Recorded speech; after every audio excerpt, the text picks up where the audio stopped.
about the role of this man. Philip Osborne is one of Lord Ashcroft's senior employees. 7 months ago, we asked Lord Ashcroft if he knew Mr. Osborne was a director of 3 companies that were part of Rodney Prop's development in Leeward.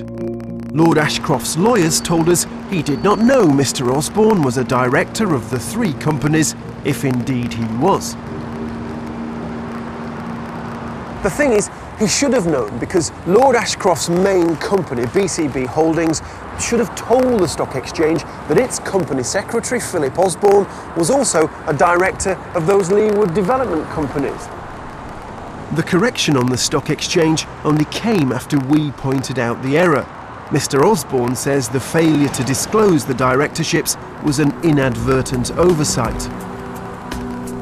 The other significant development was when we received an email from Rodney Props, the man behind the development and someone you remember Lord Ashcroft led us to believe he's had nothing to do with. Mr. Props' email seems to contradict the impression we had been given.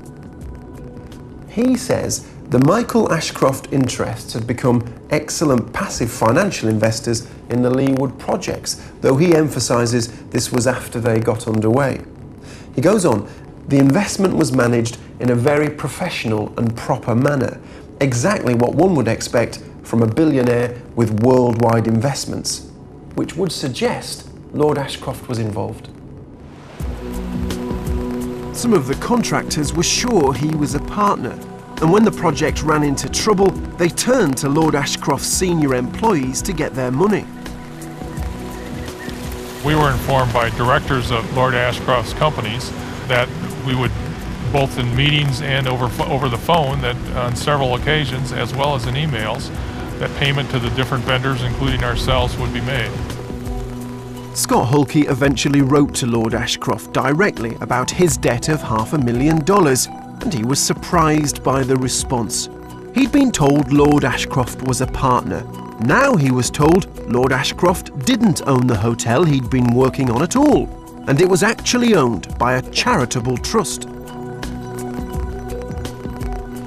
I'm in disbelief. I mean, he was clearly a partner in the project. As a result of not being able to collect this money from Lord Ashcroft and the Leeward Resort, our companies suffered severe hardship.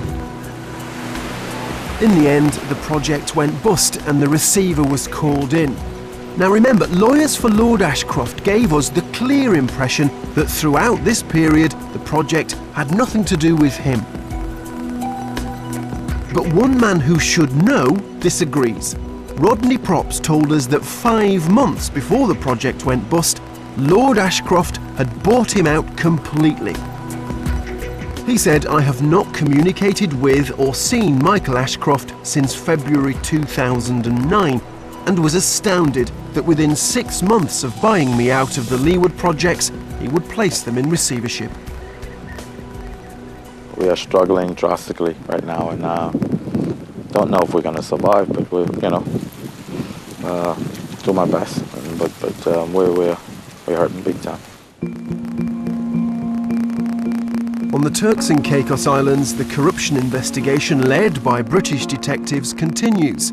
The island's fate will ultimately be decided by the Foreign Office in London, a department headed by William Hague.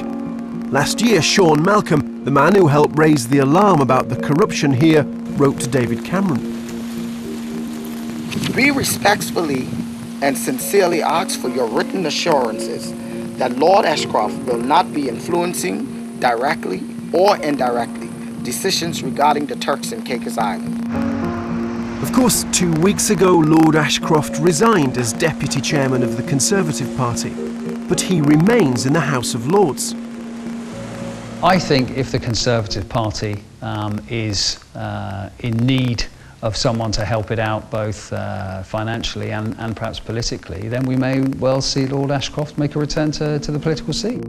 No one knows whether the Conservatives will ever need to turn again to Lord Ashcroft and his millions. If they do, the questions will return about the transparency of his business dealings and just where Lord Ashcroft's money comes from.